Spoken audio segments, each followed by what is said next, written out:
My name is Nabil Qureshi, and on October 14th, 2019, my entire life changed forever. I was raised in a devout Muslim household, and from as far back as I can remember, Islam wasn't just something I practiced. It was the very core of who I was. My father, Ahmed Qureshi, was highly respected in our local mosque in Dearborn, Michigan, and he made sure our home was rooted in faith. We prayed 5 times a day without question, fasted during every Ramadan, and memorized long passages from the Quran. I lived with purpose, believing wholeheartedly that I was following the one true path. Growing up, I saw Christianity as not only wrong but dangerously misleading. I was taught that Christians had been fooled, that their belief in Jesus as the Son of God was nothing short of blasphemy. I debated with Christians in college, often shutting them down with scripture and logic. I defended Muhammad passionately, believing that Islam was the final, perfect religion, and nothing could convince me otherwise. There was no doubt in my mind. I believed I had the truth, and anyone who disagreed just didn't understand. But as the years went by, I started to feel something I couldn't ignore. It was quiet at first, like a whisper in the background of my thoughts. No matter how strictly I followed my faith, how much I prayed, fasted, or read the Quran, there was this deep, growing emptiness inside me. I thought maybe it was just a test, something Allah was using to strengthen me. So I pushed harder, fasted longer, and spent more time in sujud. But the silence never left. It got worse. I began to feel like I was calling out into the void, like my words were going nowhere. Then came the illness. At first, I thought it was nothing, just a cold, a cough, a little fever. But it kept getting worse. My chest started to feel like it was on fire, and I could barely catch my breath. My mother, Samira, begged me to go to the hospital, but I kept telling her, Allah will heal me. I just need to be patient. I believed that, until the night I collapsed. I remember the pain shooting through my chest, my legs giving out, my mother's screams echoing in the background. And then, everything went black. I didn't feel pain anymore. I didn't feel anything at all, really. Just silence.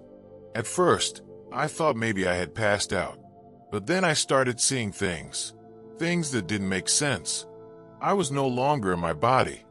I could see myself lying on the floor, completely still, my mother kneeling beside me, crying, her hands gripping mine as if she could pull me back by sheer desperation.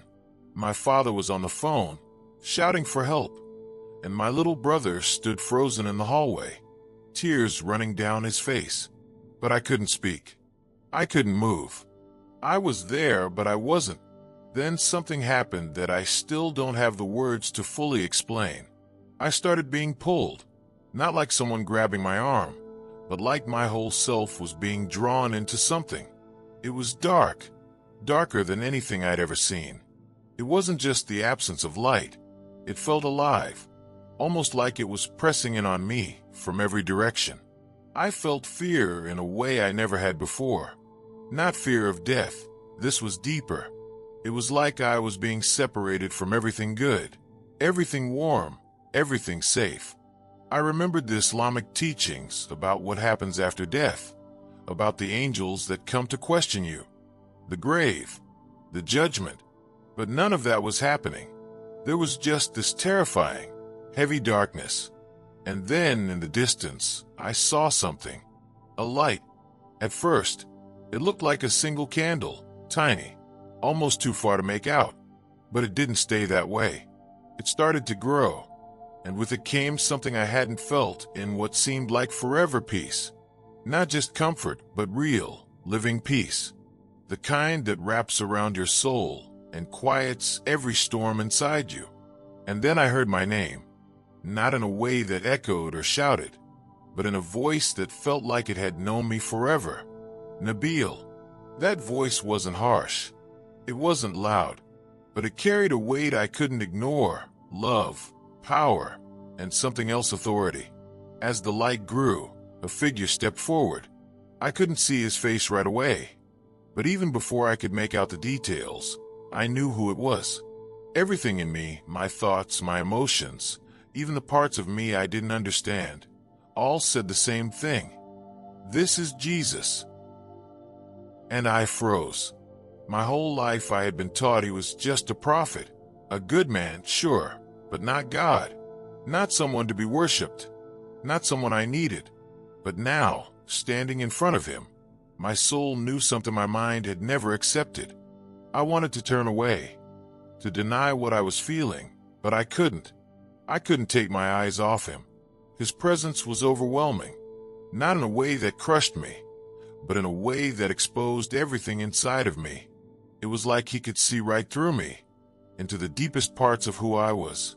Every memory, every secret, every doubt I'd hidden.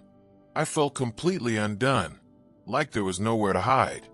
And yet I wasn't afraid, because in his presence, I felt something I had never truly known. Unconditional love. Not love I had to earn. Not love based on performance or obedience. Just love. Then he spoke again, and I'll never forget his words. He said, "I've known you since before you were born." It hit me like a wave. This wasn't just a man standing in front of me. This was the one who had created me. My knees buckled, and I fell to the ground. I didn't even think about it. It was like my soul just collapsed in front of him. I had bowed in prayer my entire life, but I had never bowed like this. This wasn't a ritual. This wasn't tradition. This was worship. And in that moment, I knew everything I believed about Jesus had been wrong. He reached out and touched me, and suddenly, I was overwhelmed with visions. Not dreams, real, vivid visions. The first thing I saw was the cross. I had always believed Jesus didn't die on the cross, that it was a trick, that someone else had been made to look like him. But now I was standing at the foot of it. I saw him hanging there, bloodied, beaten, gasping for breath. I saw the crown of thorns, the nails, the agony in his eyes. And for the first time, I understood this wasn't a tragedy. This was a choice. He had chosen to die. For me. I began to weep. I had spent my whole life rejecting him, arguing against him, mocking those who believed in him. But here he was, showing me the very thing he endured to save me. And it shattered me. He didn't die because he was powerless. He died because he loved us that much. And as I watched, I saw the moment he took his last breath, and something inside me broke. I felt grief, not just for him, but for the years I had spent walking in the wrong direction, blind to the truth that had always been right in front of me. As the vision of the cross faded, something else took its place. I saw the empty tomb. I saw the stone rolled away. I saw light pouring out of it. Not just physical light, but something spiritual, something eternal. And in that moment I understood. He wasn't just a prophet who died. He was the Son of God who rose again. Death didn't defeat him. He defeated it. And the victory wasn't just his. He was offering it to me. I had spent my entire life trying to earn God's favor through rituals, rules, and striving. But here was Jesus, showing me that he had already paid the price. Then Jesus looked at me again, and I don't think I'll ever forget the way he looked at me. It wasn't with anger. It wasn't with disappointment. It was with compassion. Pure, holy compassion. And then I said the only thing I could say. "I was wrong, please forgive me." I had no defense. No more arguments. No pride left. I had denied him, rejected him, and yet here he was, loving me anyway. And then he said the words that would stay with me forever. "You are forgiven." I can't describe what that felt like. I had carried so much guilt, so much fear, for so long. And in that moment, it all disappeared, like chains falling off, like darkness being pushed out by light. I felt free, for the first time in my life. I felt truly, completely free. And then, just when I thought it couldn't go any deeper, Jesus spoke again. "There's more I want to show you," he said. And with those words, everything around us shifted. The peace, the warmth, his presence, it didn't go away. But I felt myself being pulled again, this time into something much bigger. Suddenly I was seeing the world, not the way I'd seen it before, but from a higher view. I saw people, nations, families, but I also saw the battle happening behind it all. I saw spiritual forces, darkness moving like smoke, influencing governments, destroying homes, whispering lies into people's ears. But I also saw light. I saw people praying, worshiping, crying out to Jesus. I saw the Holy Spirit moving through the broken and the desperate. I saw revival in places I never would have expected. And Jesus said, "There's a war for souls. People must choose, me or the world." As I watched the battle unfold, I felt the weight of what he was showing me. This wasn't just about me. This wasn't just about my salvation. There were millions, just like I had been, trapped in religion, trapped in lies, trying so hard to be good enough, but never knowing peace. I saw Muslims in mosques, praying with everything they had, begging Allah for mercy, never knowing if they'd done enough. I saw people in churches too, some filled with light, truly walking in faith, and others going through the motions, half in, half out, lukewarm. And I realized then that deception didn't just exist in one religion. It existed anywhere truth was ignored. Then Jesus turned to me again. His voice was firm, but still full of love. "You must go back," he said. My heart sank. I didn't want to leave him. I didn't want to go back to the world, to pain, to rejection. But deep down, I knew he was right. "They need to know," he said. "Tell them what you've seen."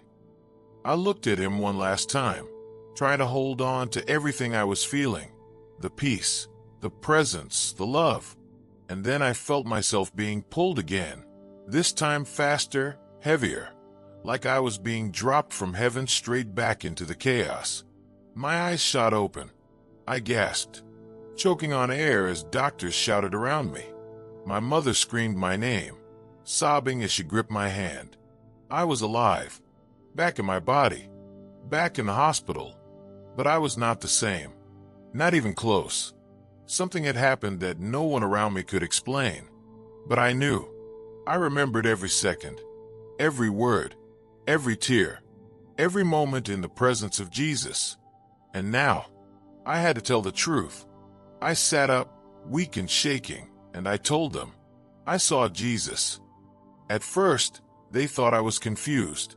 Maybe the meds, maybe trauma. But I said it again. I died and I met Jesus Christ. The room went cold. My father's face hardened instantly. My mother's joy turned to worry. My brother looked at me like I had lost my mind. And then my father said it, the words that cut me deeper than anything else ever had. "You are no longer my son." Those words shattered something inside me. I knew there might be consequences for what I had seen, but nothing could have prepared me for that. My father, the man I had spent my whole life trying to make proud, turned his back on me completely. My mother wept, begging him to reconsider, but he wouldn't even look at me. My family was everything to me, but in that moment, it felt like they had disappeared. I had always believed they would be there, no matter what, but now I was alone. He told me to leave. No yelling, just cold, final rejection. "You've brought shame to our family," he said. "Get out." And I did. I left the only home I had ever known, with nothing but the hospital clothes on my back and the truth burning in my heart. I had met Jesus. I had seen him. And even if it cost me everything, my family, my friends, my community, I couldn't lie about it. The truth was too powerful, too real. And no matter how painful it was to be cast out, I still had peace, because I knew him now. I spent the next few days wandering, trying to understand what I was supposed to do. I didn't know anything about being a Christian. I had no Bible. I had never been to a church. Everything I'd ever learned about Christianity, I had learned from the outside, from people who told me it was false. But I remembered what Jesus had told me. You must tell them." So I started looking for a church.